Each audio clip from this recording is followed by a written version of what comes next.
Hi everyone, Navigil Tech here, and today I've got the Galaxy S8 ROM for the Galaxy Note 3 for you guys.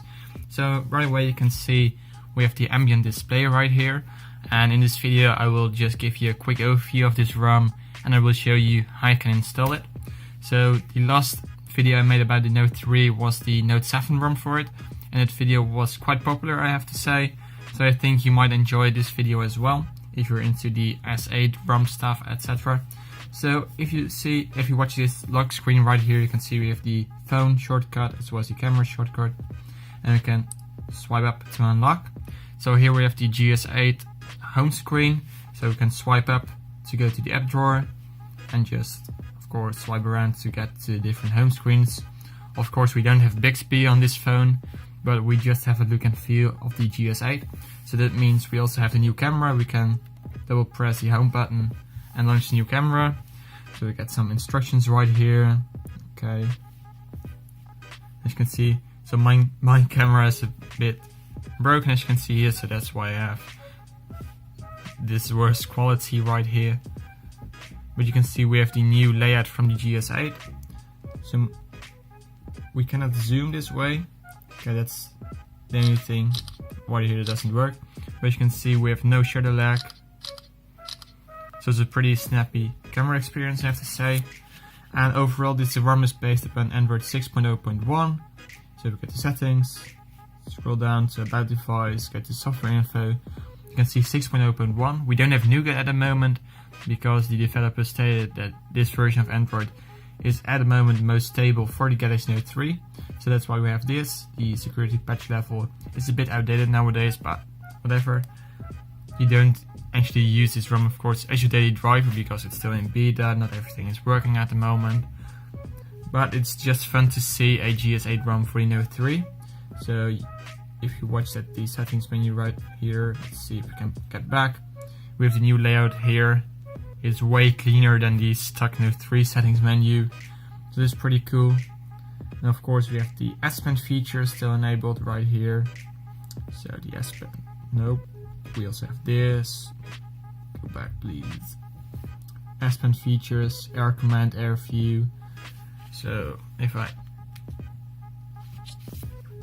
get mine out, you can see we have all the Note 5 features right here. So that's pretty cool. It's kind of a hybrid between Note 5, the Note 7 and GS8 this ROM.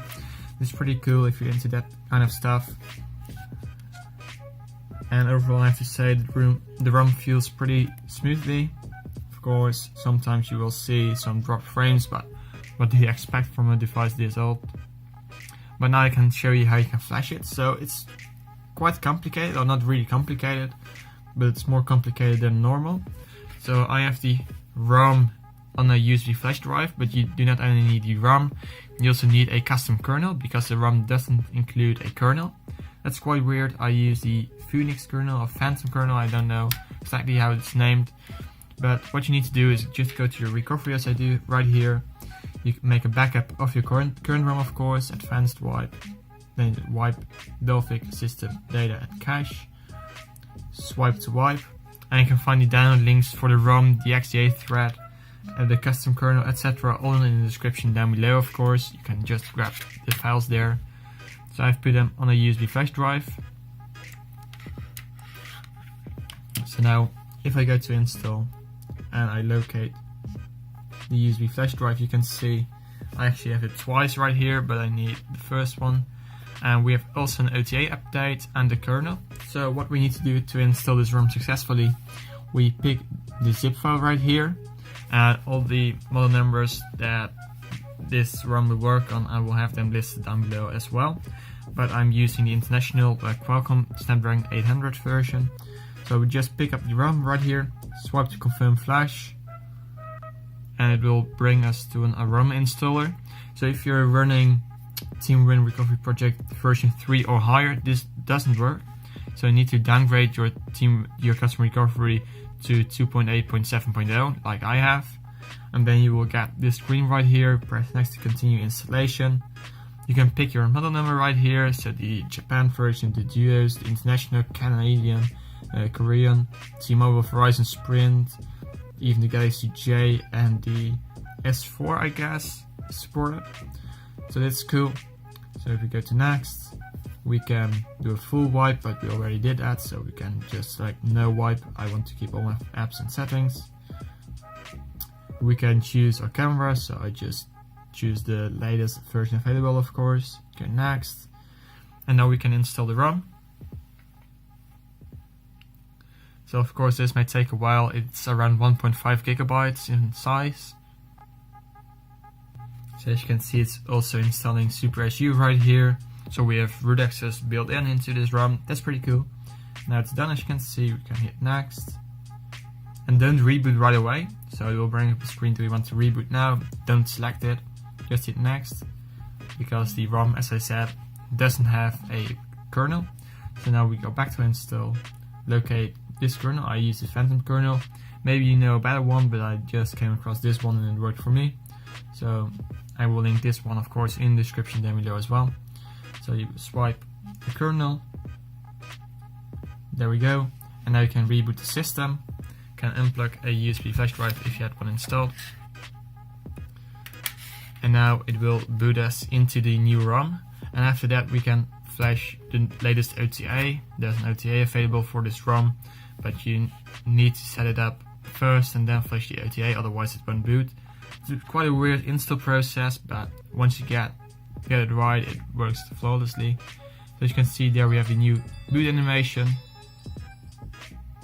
And the first boot took like 15 minutes for me, so that's quite a long time. So don't panic right away that you have a boot loop. And when it's finally booted up, I will be back with you guys. So after like 15 minutes, you will be greeted by a welcome screen right here. So you can just start, of course, and you can set up your Wi-Fi and all your accounts. I'll just skip all of these just for the sake of this video, so you don't have to wait for me to get past all of these screens. So you can skip this as well, but of course you can sign in.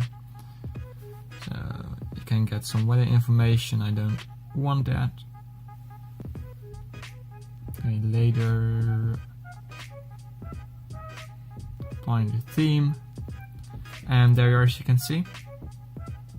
So again, of course in the beginning it might be a bit sluggish, but if we go to about device, get to software info, you can see Android version 6.0.1, where it's based upon the latest Galaxy S8 and Note 7 features.